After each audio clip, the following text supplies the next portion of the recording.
The crimson sands of Xerion Prime stretched endlessly beneath twin purple suns, where the most ancient and powerful alien civilization in the galaxy held court. Princess Zarathiel of the Valorian Empire stood motionless on her crystalline balcony, watching her beloved companion fade away in the punishment chambers below. The massive creature that humans would recognize as resembling a lion, but with scales that shimmered like liquid starlight and eyes that held the wisdom of millennia, lay chained and dying. The Shadowmane, as her people called such creatures, had been her constant companion since childhood. Where other Valorian royalty kept holographic servants or mechanical guardians, Zarathiel had chosen this magnificent beast. Its real name was Kethmor, which meant heart-bond in the ancient tongue, and for 20 cycles it had never left her side. Now, because of her father's political machinations, it was paying the ultimate price. "You understand why this must happen," Emperor Valdris said, his voice echoing through the chamber's communication system. His towering figure, nearly 12 feet tall with skin like polished obsidian and 4 arms that moved with calculated precision, approached his daughter. The Shadowmane attacked Ambassador Krexel during the trade negotiations. Such behavior cannot be tolerated. Zarathiel's elongated fingers gripped the balcony railing, her silver blood running hot with anger. "Kethmor was protecting me. That ambassador's intentions were not diplomatic, and you know it. His species sees our females as conquest prizes, nothing more. Politics require sacrifice," her father replied coldly. "The Krexel Consortium controls 3 systems rich in quantum crystals. One beast's life is insignificant compared to the prosperity of our empire." Below in the chamber, Kethmor raised its great head, and even from this distance, Zarathiel could see the pain in its ancient eyes. The poison coursing through its system was designed to be slow, a public display of imperial justice. The creature that had once been able to leap across chasms and hunt the fierce predators of their homeworld now could barely lift its head. The princess had tried everything within her power. She had offered to take the punishment herself, had promised to pay blood debt to the Krexel, had even considered fleeing the planet with her companion. But her father's reach extended across the galaxy, and there was nowhere the Valorian fleet could not find them. The Emperor's word was absolute and his decision final. "I will not watch this," she whispered, turning away from the balcony. "You will watch," her father commanded, his 4 hands gesturing in a pattern that activated the room's restraint fields. "You will learn that sentiment is weakness, and weakness has no place in ruling an empire." Energy barriers shimmered around Zarathiel, holding her in place facing the window. She was forced to watch as Kethmor's breathing became more labored, its magnificent scales losing their luster. The creature had been more than a pet or guard to her. It had been her friend, her confidant, the one being in the universe who understood her completely without words.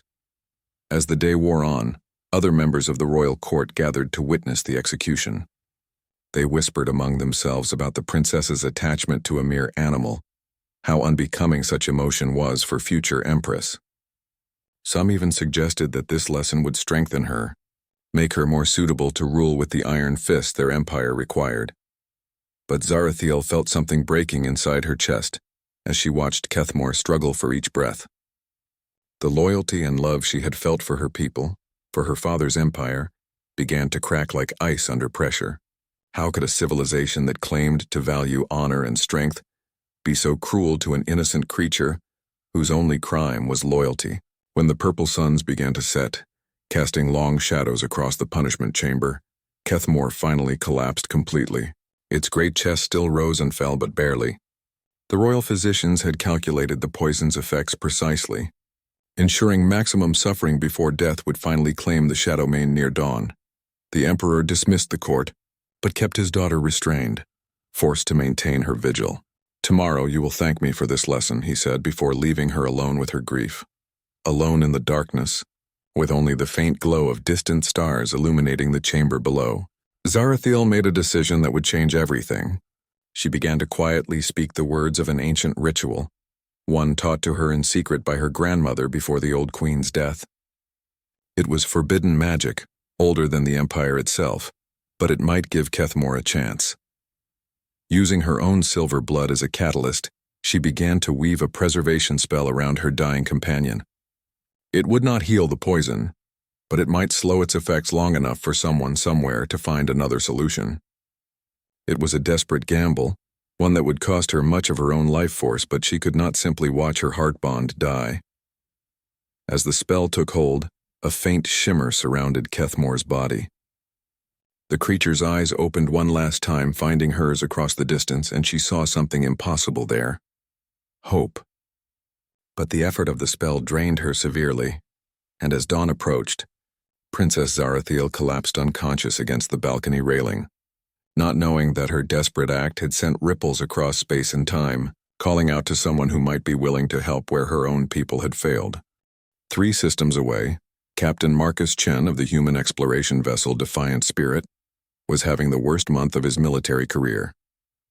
The peace negotiations between Earth and the Valorian Empire had collapsed spectacularly when human representatives refused to agree to territorial concessions that would have displaced entire human colonies. The Valorians, accustomed to other species bowing to their demands, had declared humans to be an aggressive and unreasonable species, and severed all diplomatic contact. Now Marcus found himself stranded in neutral space with a damaged ship, a crew of 37 and rapidly dwindling supplies. The Valorians controlled the nearest repair stations and had made it clear that any human vessel found in their territory would be destroyed on sight. His options were running out fast. "Captain," his communications officer, Lieutenant Sarah Kim, called out with excitement in her voice. "I'm picking up something strange on the quantum bands. It's not a distress signal exactly, but it's definitely some kind of magical resonance." Marcus raised an eyebrow. During their brief contact with various alien civilizations, humans had discovered that what many species called magic was actually a form of quantum manipulation that human technology couldn't fully replicate, but could detect and sometimes interact with. "Can you trace the source?" "It's coming from Zerion Prime, sir, deep in Valorian territory. The signal is incredibly faint and getting weaker by the hour." "Zerion Prime," Marcus repeated thoughtfully. That was the Valorian capital world, the most heavily defended planet in their empire. Any idea what kind of magical working would produce that signature? Dr. Elena Vasquez, the ship's xenobiologist and one of the few humans who had studied alien magical practices, looked up from her console with concern. "Based on the quantum fluctuations, it appears to be some kind of life preservation spell. But whoever cast it is burning through their own life force to maintain it. They're dying, Captain." Marcus stared at the tactical display showing their position relative to Valorian space. Everything in his military training told him to stay away from enemy territory, especially when his ship was damaged and vulnerable. But something about this mysterious signal tugged at his conscience. Humans had a reputation among the galaxy's civilizations for being unpredictable, emotional, and far too willing to risk everything for strangers. "Dr. Vasquez, how long before the signal disappears completely?" "At the current rate of decay, maybe 18 hours. Probably less. And if we make best speed to Zerion Prime?" His navigation officer, Ensign Rodriguez, ran quick calculations. 16 hours, sir. But that's assuming we don't encounter any Valorian patrols and that our damaged engines hold together." The bridge fell silent as the crew waited for their captain's decision. They all knew the odds. A single human ship against the entire Valorian fleet was suicide. But they also knew Marcus Chen, and they had seen him make impossible decisions before. "Lieutenant Kim, can you determine if the signal is coming from a population center or somewhere isolated?" "It's coming from what appears to be a heavily fortified complex. Based on our intelligence files, it matches the location of the Imperial Palace." This kept getting worse. Not only would they have to penetrate Valorian space, but they would need to infiltrate the most secure location in the Empire. Marcus looked around at his crew, seeing the same mix of fear and determination in their eyes that he felt in his own heart.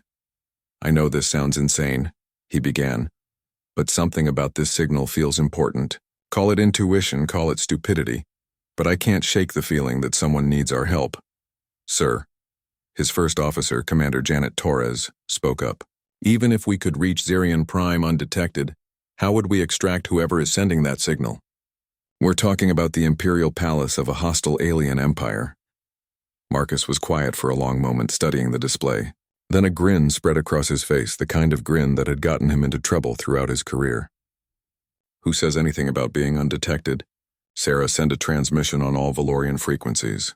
Tell them that Captain Marcus Chen of Earth requests permission to land on Zerion Prime under ancient laws of hospitality." The bridge crew stared at him in shock. Dr. Vasquez was the first to speak. "Captain, the Valorians consider us enemies. They're not going to just let us land." "Maybe not," Marcus replied. "But according to our cultural files, the Valorians pride themselves on being an ancient and honorable civilization. Most such civilizations have laws about providing aid to travelers in distress, especially if those travelers approach openly and honestly. And if they just blow us out of space?" Commander Torres asked. "Then we die trying to help someone who needs it. Isn't that what being human is all about?" Lieutenant Kim was already preparing the transmission when a new alarm sounded. "Captain, we've got Valorian patrol ships approaching fast. 3 heavy cruisers, and they're not answering our hails." "Evasive maneuvers," Marcus ordered. "But keep us on course for Zerion Prime. If we're going to do this, we do it right."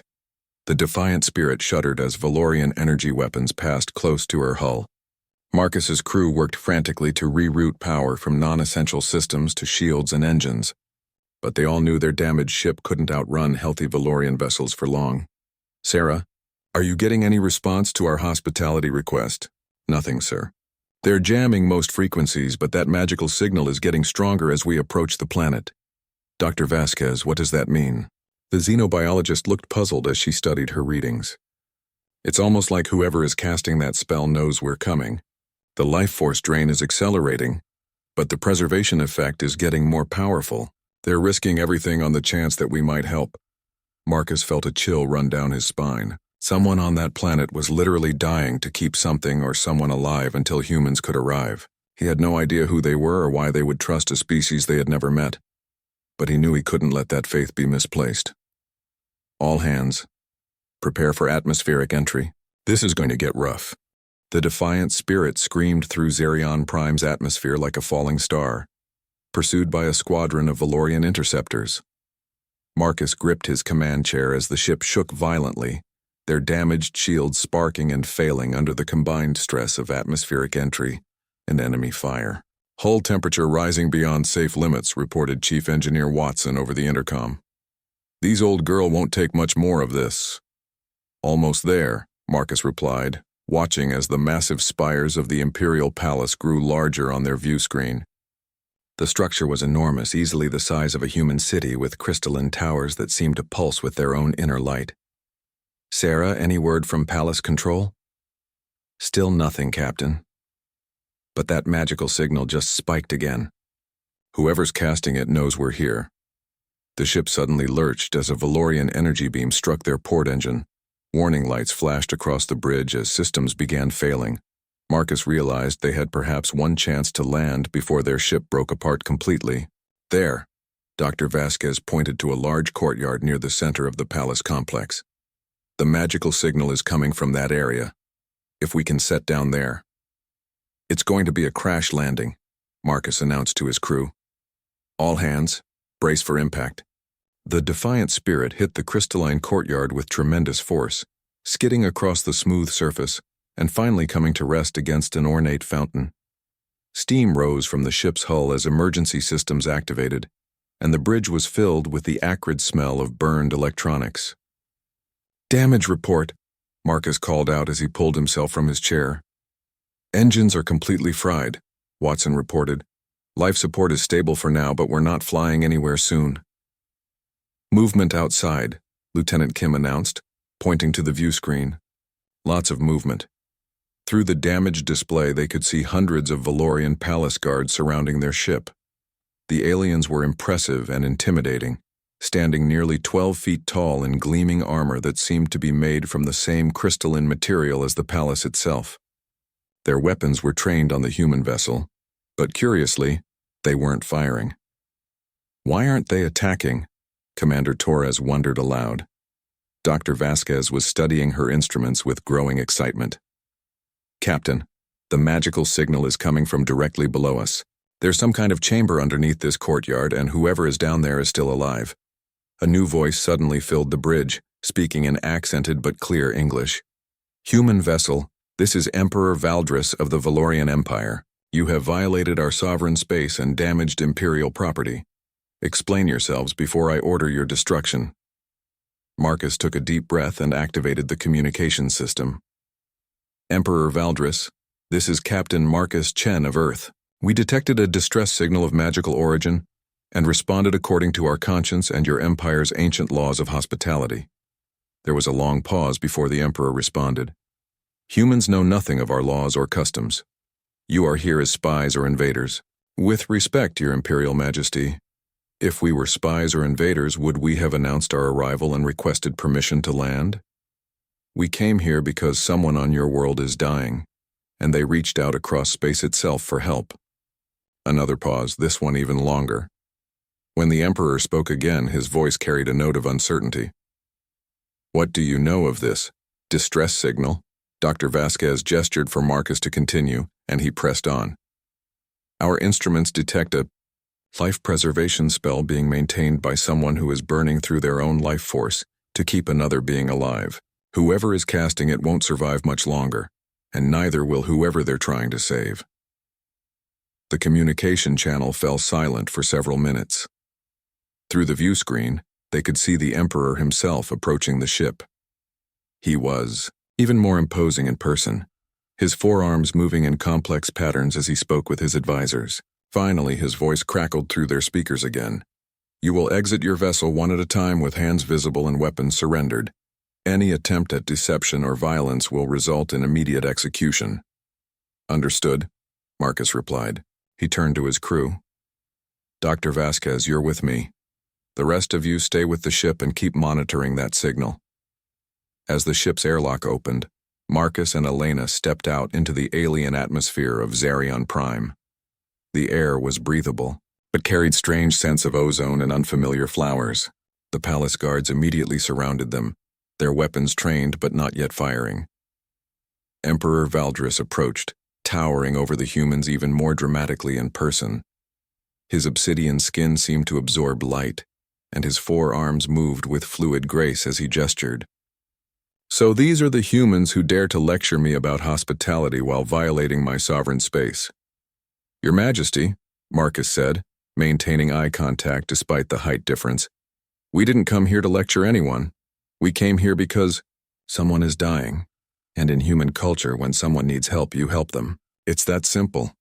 Simple, the Emperor repeated, a note of contempt in his voice. You reduce complex political realities to simple emotional responses. This is why your species is considered dangerous. Dr. Vasquez stepped forward, her scientific equipment in her hands. Your Majesty, may I show you what we've detected? The magical signature is unlike anything we've encountered before. Someone with incredible power is sacrificing their life to maintain a preservation spell. The Emperor's expression shifted slightly as he looked at Elena's readings. One of his advisors, a smaller Valorian with elaborate ceremonial markings, whispered urgently in his ear. The Emperor's face darkened. You know what this is, Marcus observed. You know who's casting that spell. It is no concern of yours, the Emperor replied coldly. You will return to your vessel and accept escort out of our territory. What if we refuse? Marcus asked. The Emperor's 4 hands moved to weapons at his side. Then you will die here. Then we die here, Marcus said simply. Because we're not leaving while someone needs our help. The Emperor stared at him for a long moment, and Marcus could see something like confusion in the alien's eyes. You would die for a being you have never met? For a creature that is not even of your species? That's what humans do, Elena replied. It's what makes us human. Suddenly the magical signal spiked again so powerfully that even the non-sensitive humans could feel it in the air around them. The Emperor's advisor spoke urgently again, and for the first time, Marcus saw something like fear in the ruler's expression. The preservation spell is failing, Dr. Vasquez announced, reading her instruments. Whoever is casting it is almost dead. The Emperor stood frozen for a moment, his 4 hands clenching and unclenching. Finally he spoke, his voice barely above a whisper. Follow me. Emperor Valdris led Marcus and Elena through a hidden entrance in the courtyard floor, down crystalline steps that spiraled deep beneath the palace. The walls were covered in ancient Valorian script that seemed to glow with its own inner light, and the air grew thicker with magical energy as they descended. My daughter, the Emperor said suddenly, his voice echoing in the narrow stairwell, Princess Zarathiel. She has always been too emotional, too attached to sentiment. I thought this lesson would strengthen her. They emerged into a vast underground chamber with a domed ceiling that sparkled like stars. In the center lay two figures, a young Valorian female collapsed near a crystalline viewing window, and below in a sunken area, a magnificent creature that took Marcus's breath away. The Shadowmane was dying. Even Marcus, with no knowledge of alien biology, could see that much. The creature's scales, which must have once shimmered like liquid starlight, were now dull and gray. Its breathing was shallow and labored, and when it raised its great head to look at them, Marcus saw ancient intelligence and terrible pain in its eyes. "Kethmore," the Emperor whispered, and Marcus heard genuine anguish in the alien ruler's voice. "Her heart bond since childhood. I ordered its execution after it attacked a diplomatic envoy." "Why?" Elena asked, kneeling beside the unconscious princess and checking her vital signs with her medical scanner. "Politics," the Emperor replied bitterly. "Always politics. The envoy belonged to a species we need as allies. The creature's crime could not go unpunished." Marcus descended into the sunken chamber and approached the Shadowmane carefully. The creature watched him with those intelligent eyes but didn't try to move. Up close, Marcus could see that it was even more magnificent than he had first thought. This was clearly a being of tremendous power and dignity, reduced to this state by poison and the slow passage of time. What was the crime exactly? Marcus asked, reaching out slowly to touch the creature's massive head. The Shadowmane's scales were warm beneath his fingers, and he could feel the faint pulse of its heartbeat. The Krexel ambassador attempted to claim my daughter during negotiations. Kethmore defended her honor. "So this creature protected your daughter from assault, and your response was to execute it?" Marcus couldn't keep the anger out of his voice. The Emperor's four hands clenched. "You do not understand the complexities of interstellar politics, human. Sometimes sacrifice is necessary for the greater good." "The greater good," Marcus repeated, continuing to stroke the Shadowmane's head. The creature's breathing seemed to calm slightly at his touch. "In human culture, we have a saying, the only thing necessary for evil to triumph is for good people to do nothing." Dr. Vasquez looked up from her examination of the princess. "She's alive, but barely. The spell she's maintaining is literally burning her life force away. She can't keep this up much longer." Marcus stood and faced the Emperor directly. "What kind of poison was used?"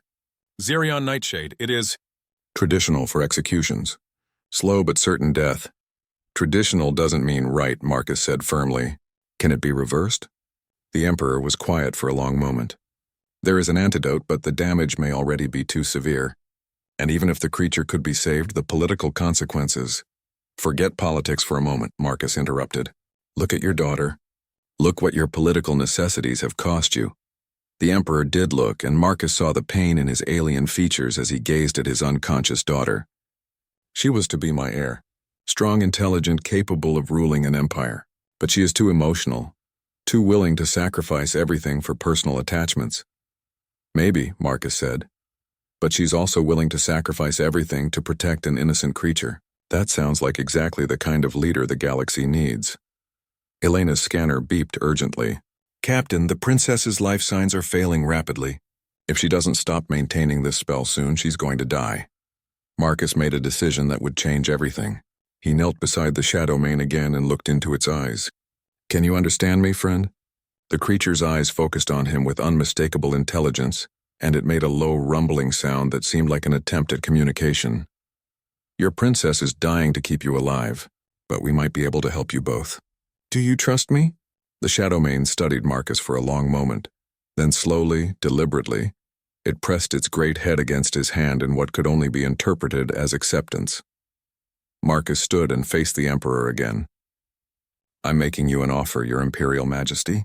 Give us the antidote and permission to treat both your daughter and her companion. In return, I'll serve as a diplomatic envoy to resolve whatever political crisis this situation has created." "You?" the Emperor scoffed.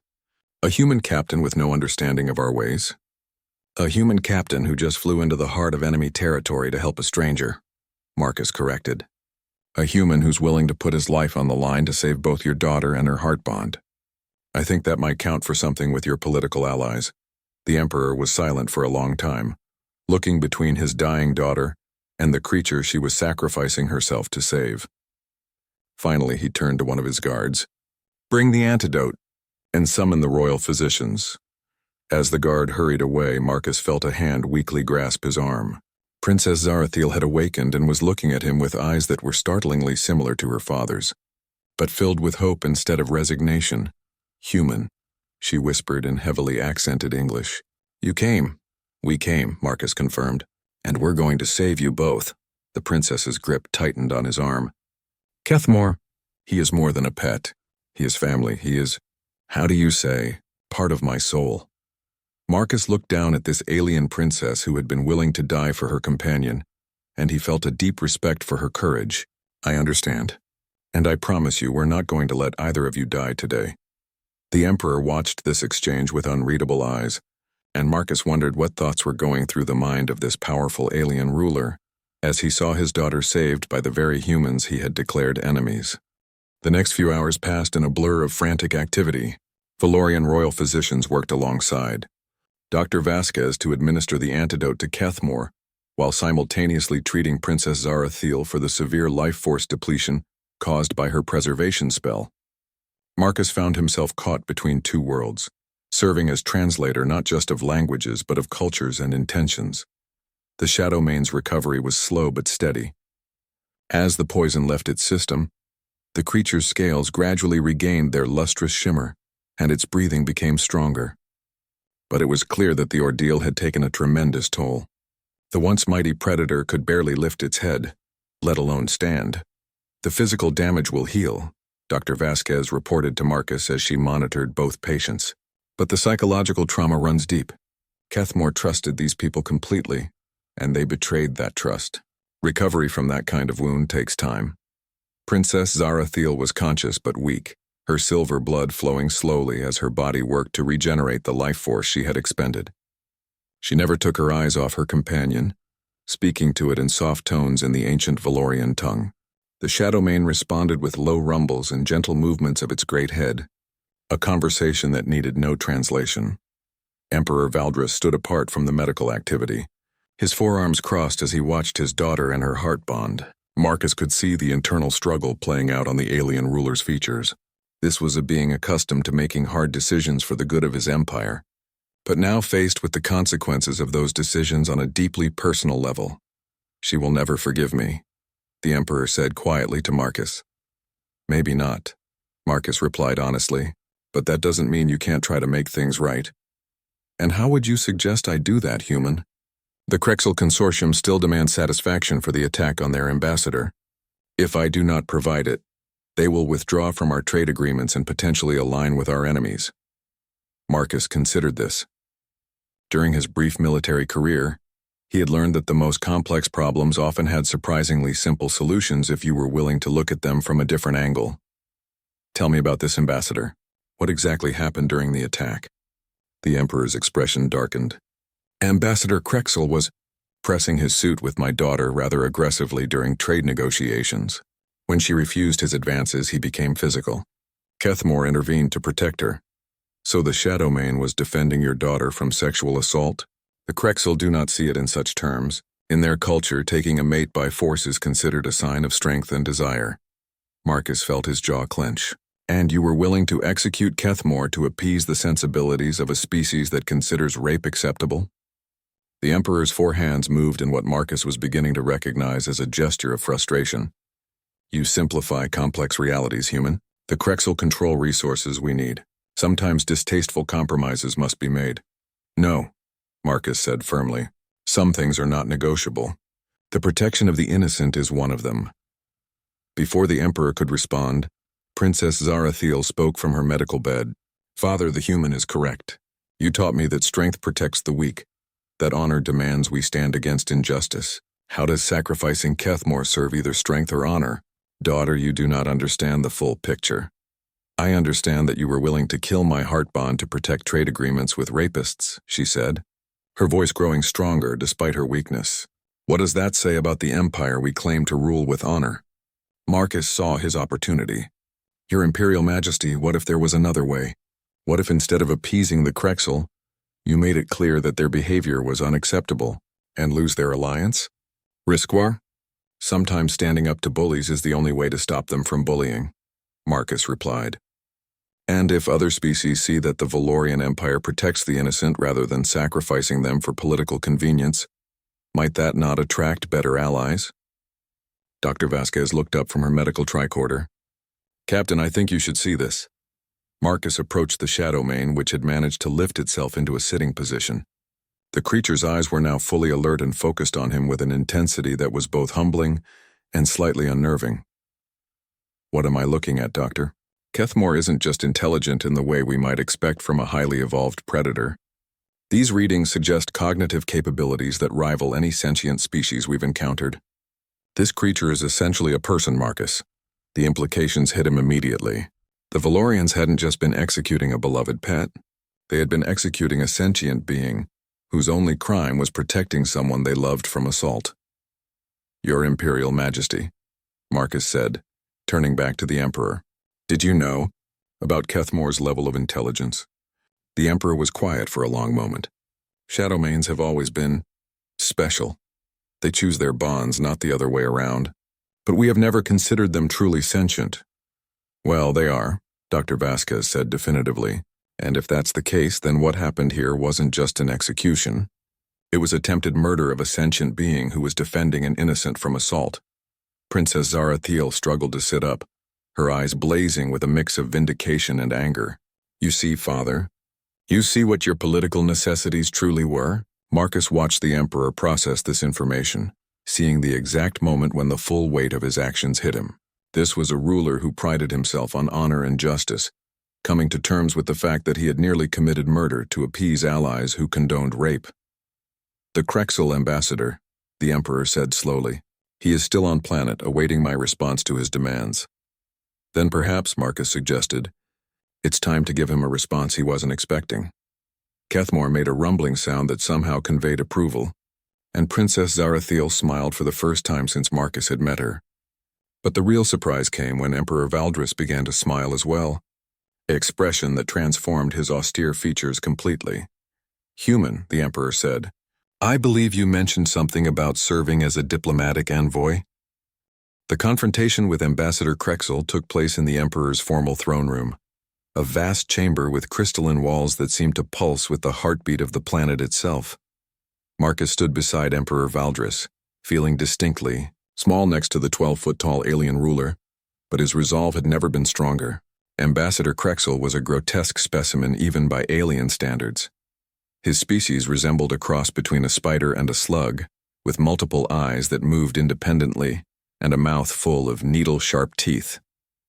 When he spoke, his voice was a wet, slithering sound that made Marcus's skin crawl. Emperor Valdris, the ambassador said, his translator rendering his words into perfect English for Marcus's benefit. I trust you have considered our demands regarding the beast that dared attack me. The execution should be public, as befits the crime. There will be no execution, Emperor Valdris replied calmly. The ambassador's multiple eyes focused on the Emperor with surprise and growing anger. You dare refuse the demands of the Krexel Consortium? We have been generous allies, overlooking your species' primitive attachment to concepts like honor and dignity. Primitive? Princess Zarathiel spoke from her position beside her father's throne. She was still weak from her ordeal but had insisted on being present. Please elaborate, Ambassador. Your attachment to the weak holds you back, Krexel replied dismissively. Strong species take what they want. The weak exist to serve the strong. Your daughter should have been honored by my attention. Marcus stepped forward. Ambassador, I'm Captain Marcus Chen of Earth. I understand you attempted to sexually assault Princess Zarathiel during diplomatic negotiations. The ambassador's eyes swiveled to focus on Marcus, and his mouth curved in what might have been amusement. Ah, the humans. I have heard of your species. Violent, emotional, unpredictable. Yes, I claimed the female, as was my right. She was being offered as part of trade negotiations. She was not being offered, Emperor Valdris said, his voice dangerously quiet. She was present as my heir and representative. All females are offered by their very presence, Krexel replied.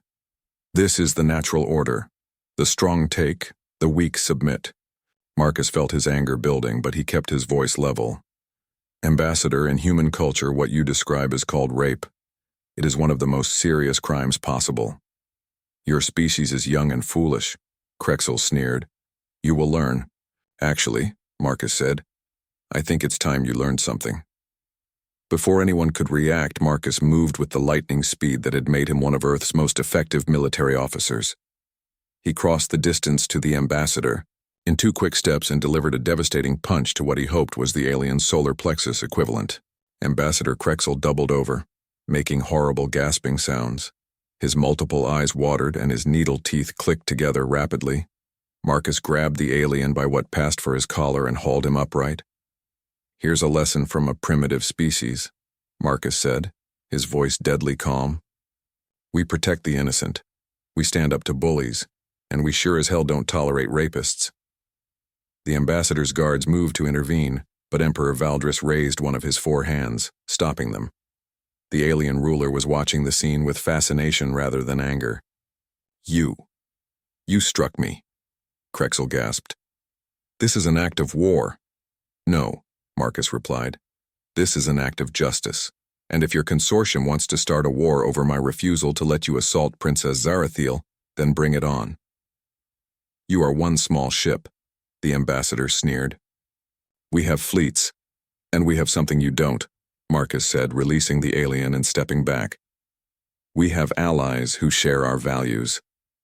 Emperor Valdris stood from his throne, his impressive height making even the large ambassador seem small.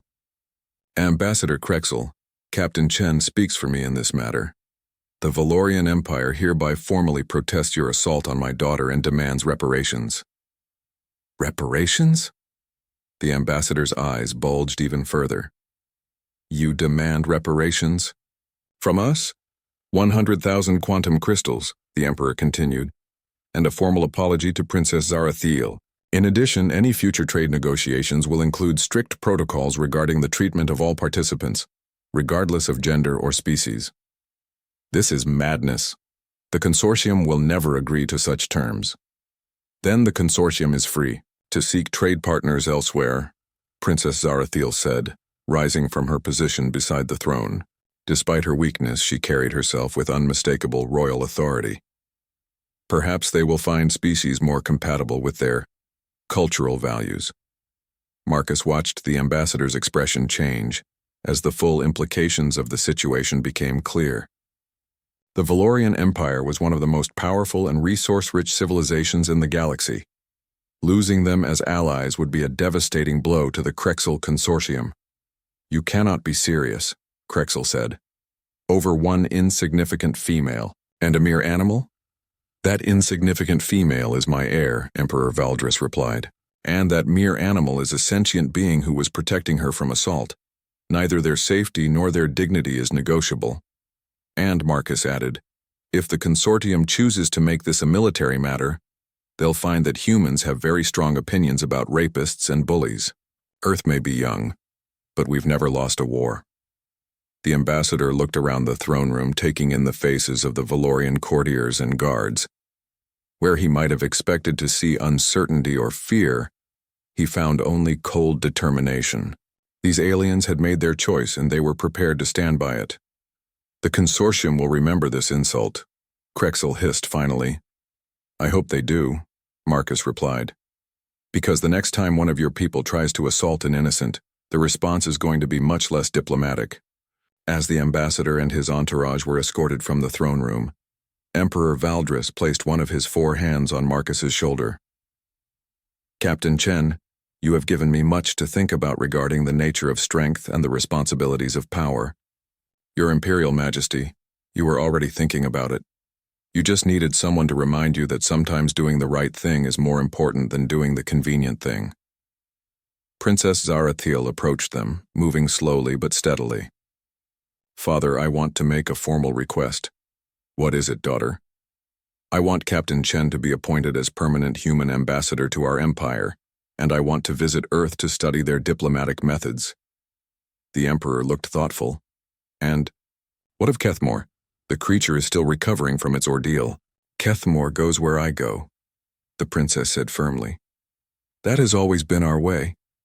Marcus found himself smiling. Your Highness, I think Earth would be very interested in hosting such distinguished visitors, and I suspect Kethmore would enjoy seeing some of our planet's wildlife preserves. As if summoned by the mention of its name, a soft rumbling echoed through the throne room. Through the massive doors came Kethmore, still weak but moving under its own power. The Shadowmane's scales had regained much of their luster, and its ancient eyes held a spark of their former fire. The magnificent creature approached Marcus and gently pressed its great head against his chest, a gesture of gratitude and acceptance that needed no translation. In that moment, Marcus realized that he had found not just new allies, but true friends among the stars. 6 months later, Marcus stood on the observation deck of the newly constructed Earth-Valorian diplomatic station, watching as a sleek Valorian transport ship approached through space.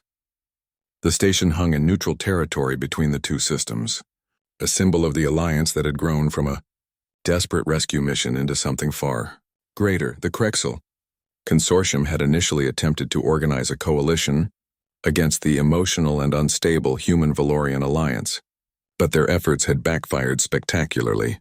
Word of the consortium's treatment of other species and their response to being held accountable had spread throughout the galaxy. Several species had come forward with their own stories of Krexel aggression and exploitation. Now the consortium found itself increasingly isolated, while the Human-Valorian alliance had attracted a dozen new member species, all drawn by the promise of protection for the weak and justice for the innocent. The galaxy was discovering that the human concept of doing the right thing simply because it was right had tremendous appeal. Captain, Dr. Vasquez approached, her medical bag in hand. Princess Zarathiel and Kethmore have arrived. Are you ready for the reunion? Marcus grinned. During the past 6 months, he had spent considerable time on both Earth and Zerion Prime, serving as cultural liaison while the formal alliance was negotiated.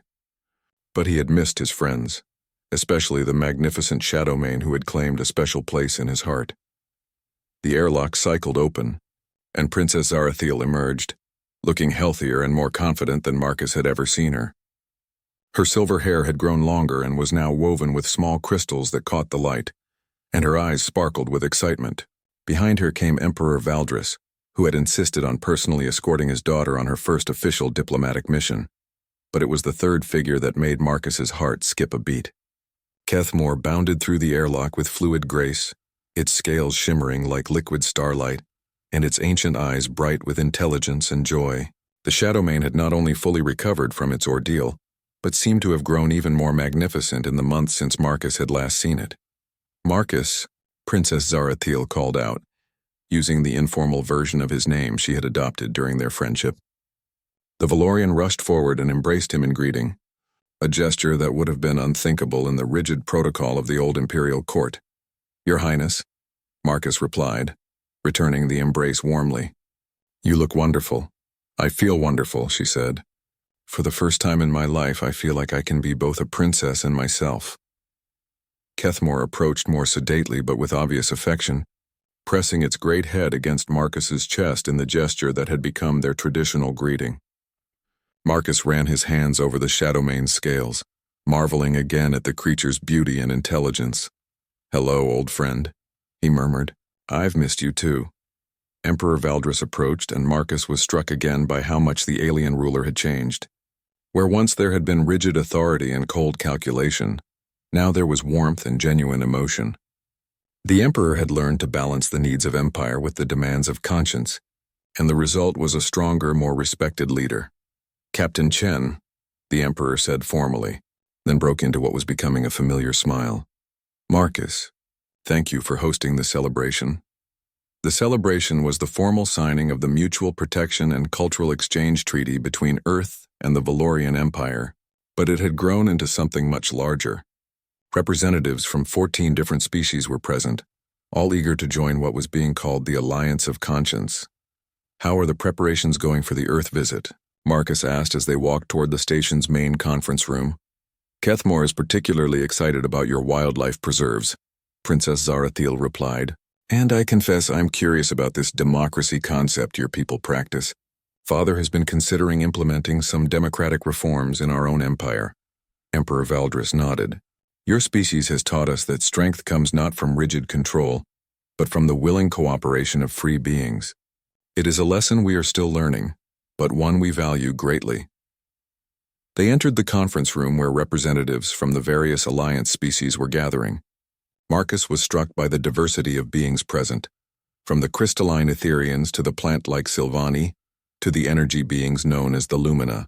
All had come together around the shared principles that humans had introduced to the galaxy: protection of the innocent, justice for the oppressed, and the belief that doing right was more important than being powerful. As the formal ceremonies began, Marcus found himself thinking about the chain of events that had brought them to this point. One desperate magical signal, one decision to help a stranger, and the galaxy had changed forever. It was a reminder that sometimes the smallest acts of courage and compassion could have the most profound consequences. "Marcus," Princess Zarathiel whispered as the treaty documents were being signed, "there is something I must tell you." "What is it?"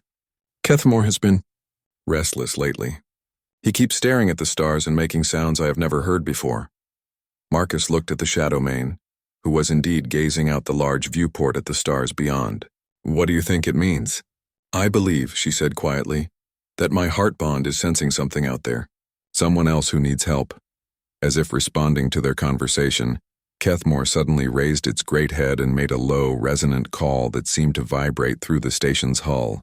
The sound was hauntingly beautiful and unmistakably urgent. Marcus felt a familiar stirring in his chest, the same instinct that had driven him to respond to an unknown magical signal months ago. Somewhere out in the vast galaxy, someone was in trouble. Someone needed help that only the Alliance of Conscience might be able to provide. "Well then," Marcus said, placing a hand on Kethmore's massive shoulder, "it sounds like we have another mission." Princess Zarathiel smiled, and in that smile Marcus saw the same determination and courage that had driven her to sacrifice her life for her companion. "The Alliance grows stronger with each being we help," she said, "and Kethmore and I would be honored to help you save whoever is calling." Emperor Valdris approached, having overheard their conversation. "And the Valorian fleet stands ready to assist," he added. "After all, protecting the innocent is no longer just a human ideal. It is what defines us all." As the formal ceremonies concluded and plans began for their next rescue mission, Marcus stood with his friends, both human and alien, and looked out at the stars. The galaxy was vast and often dangerous, but it was also full of beings capable of tremendous courage and compassion. And as long as there were those willing to answer the call for help, no matter how far it came from or how dangerous the journey might be, there would always be hope among the stars. The Alliance of Conscience had begun with one human captain's refusal to abandon someone in need, but it would continue because beings throughout the galaxy had discovered that their greatest strength lay not in what they could take, but in what they were willing to give. Kethmore made another soft call, and Marcus smiled. Whatever challenge awaited them among the stars, they would face it together.